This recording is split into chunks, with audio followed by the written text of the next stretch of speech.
Good morning. I'm 24. I will say my portfolio is for mature readers, mature viewers. This all gets censored. Fantastic. That's the goal. So I applied to 3 schools. I'm still in the application process for 2 of them. I applied to Art Center in Pasadena. I also applied to USC's Fine Arts program, and I applied to Cooper Union in New York just for the fun of it, just to get rejected. I submitted 15 to 20 pieces for each thing. The one thing with Cooper Union, the reason why I'm not done yet, is because Cooper Union has a home test, and that home test hasn't come live yet. It is January 5th, and that home test comes alive January 12th. So if there's anything I'm creating for that home test and then adding to my USC application, that will happen. But for now, I'll just show you my portfolio as it is now. Patience and endurance, friends. I added things to my portfolio from like the past 5 years. I have everything from this weird alien thing I did from when I was 18 to some colored pencil and ink drawings I did when I was 20 to some acrylic paint things I did when I was 20. You can kind of all see where that inspiration came from. I also did include 1 tattoo piece from when I was 19. It was all legal, above board. The tattoo itself is kind of stupid, but the person asked for this specifically, so I gave them, and they're very happy with it still, just to show different mediums. I also included a song that I made, music video, performance thing, with a watermelon.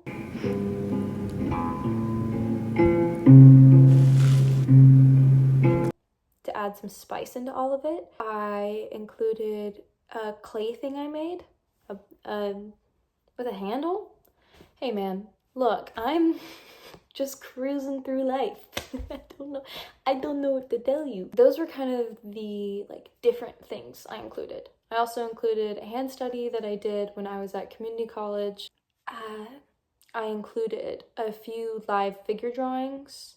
I'll probably show one here because I know that the other scans for that are not on my phone and I don't want to find them. So with more recent works, which is definitely different than my older stuff, different from any colored pencil drawings I submitted or gouache drawings I submitted. I also did oil pastel, gouache, colored pencil portraits I had done, kind of seeing things through rose-colored glasses. They all have meanings and points and things like that, but it's old art from when I was a wee little lad of 20 and 21, 19. So, and I did take a good break there to learn how to play the guitar really poorly, so I didn't make much art when I was 22, but I picked it back up last year when I was 23. And I began a book. I will show you if I can find it. So there's about 5 of these things from my book that I made last year. There's also written essays in the book. I didn't put that in my portfolio, but I only have 2 of them on me right now. And it says not scanned and scanned, which they're all scanned at this point, I think. I'm a very avid journaler in my journals. I used to be. And I was like, F it, I'm just gonna make this into a graphic novel or some sort of type, 1970s R. Crumb inspired stuff. That's where the mature readers thing comes into, because some of this stuff is, embarrassing, vulnerable, very sensitive. There's a lot of writing in these that I'm about to show you that is weird. I know it's not for everyone. My mom hates it, but it is 186 pages. I only submitted around 5 to 6 in my portfolio. These are all very recent pieces. So, yeah, that's why I submitted it. I'll show you. We have a self-portrait that I did. Not a flattering one. There's a cigarette in my belly and some tattoo stuff behind it. I made 186 of these pages in 1 year, so it was a lot of work, and I still want to add different things to it. And I think a big inspiration for it was The Diary of a Teenage Girl, and also, like I said, Phoebe Glockner, R. Crumb, Aileen Komsky, definitely all of those artists really inspired. I didn't submit either of these, but just really inspired the piece itself. I added in some comics I did. These comics are very depressing. If you want to read them, I'll put them here.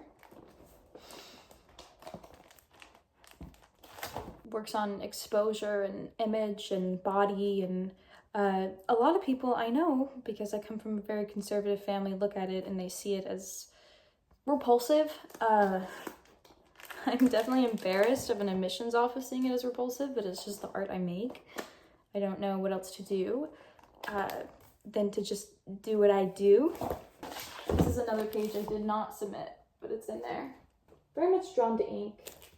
I mean, there are also pages like this that are just filled to the max with actual stories and words. I submitted this woman who's being found. It's kind of inspired by work I saw a long time ago by this artist called, their last name is Stark. They would bind themselves with corsets, and I thought it was really beautiful. One of my other pieces, Spineless, is inspired by them as well. And so for this piece, I bound myself with corsets, and then I put on a wig, and I drew it, and I exaggerated all the things I wanted to be exaggerated. So there you go, Jesus. Another one, I think I'm losing it. This one, I really love this one for some weird reason. I love the stories in it too. I mean, these stories are very vulnerable and personal, and I, as a person, and I think the main theme of my art centers around shame. I feel like that is the biggest thing I struggle with. That's why you see a lot of the body, a lot of vulnerability, envy, guilt, obsession, embarrassment. It's these emotions that I feel that I consider to be disgusting emotions. I don't want to feel envious. I don't want to feel guilty. I don't want to feel embarrassed. I don't want to feel angry. And so because I have these emotions, and because these weird things happen in my life that I can't explain, I tend to have an immense amount of shame around them. And so I definitely make art, and the art I make centers around the main theme of shame. I didn't put this one in my portfolio, but it literally says, "I got no secrets except for the big ones." It's tongue-in-cheek, but it's also very true. Wings of a bat. There are some drawings that I'm not seeing visually in here, but that I did submit in my portfolio from this book I'm making.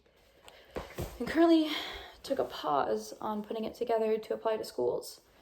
But yes, that is the book. Now to some bigger art pieces I've been working on and finished in the past 2 months. So the first one is this painting. I did it with, the background is acrylic paint. You're not gonna be able to see it that well in here. This is the size of it. The teeth are oil pastel and chalk and colored pencil and gouache. There was a lot of mixed mediums in here because I was trying to figure out what the fuck I was doing. I choose this kiss.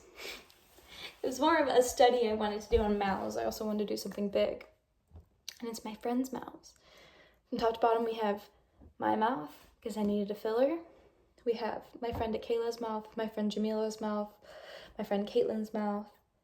That little tiny mouth right next to it on the left is my friend Esther's mouth. The mouth to the right of the centered one is my brother-in-law Dylan's mouth. Below that, the big mouth with the beautiful teeth is my friend Jada's mouth. And then the mouth on the bottom is my twin brother Lake's mouth. I was going through a weird tooth obsession, especially with Ethan Hawke. Ethan Hawke has great teeth, and I couldn't stop drawing his teeth. So then we have this piece that I'm really proud of. This piece I just finished about a week and a half ago, 2 weeks ago. It took 60 hours to do. I don't know if people realize how much time that is for a drawing, but it's a lot, especially when you're working with a tiny little nib on a fountain pen or a felt pen. It takes forever. It's, I think, 24 by 36. And this is how big it is.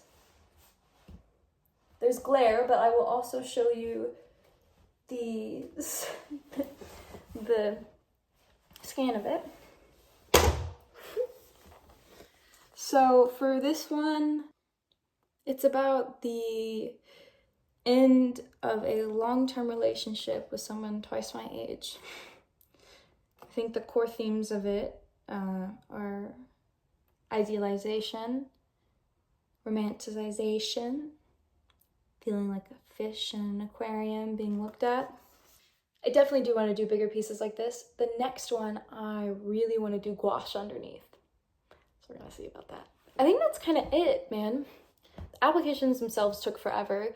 I work full-time, like 45 hours a week, and then I also am making a lot of art, and life takes its toll, you know, all these things. So it took a while to apply. I've done quite a bit. I've experimented quite a bit since a young age. I've traveled quite a bit. I've always been on my own. I've been financially independent since 17. You know, I was putting myself through college. I put myself through my senior year of high school, living in a car in Los Angeles. And when I graduated in 2020, COVID happened. I had really worked hard to go to university, and when COVID happened, I just didn't have the motivation to go to a proper university anymore. I didn't have the money. I felt scared. I felt terrified. I didn't know what I wanted to do. I wanted to try being a tattoo artist. I wanted to try being a storyboard artist. I wanted to try to make some attainable living as an artist. And so I tried these things. I mean, I went to school for 2 years, and then I tried those things. And I did storyboarding under an established director in Los Angeles for commercials, for department stores and discount stores, and I was a tattoo apprentice for a good amount of time. I left these things because I realized that compromising my art and compromising my honesty felt very limiting to me.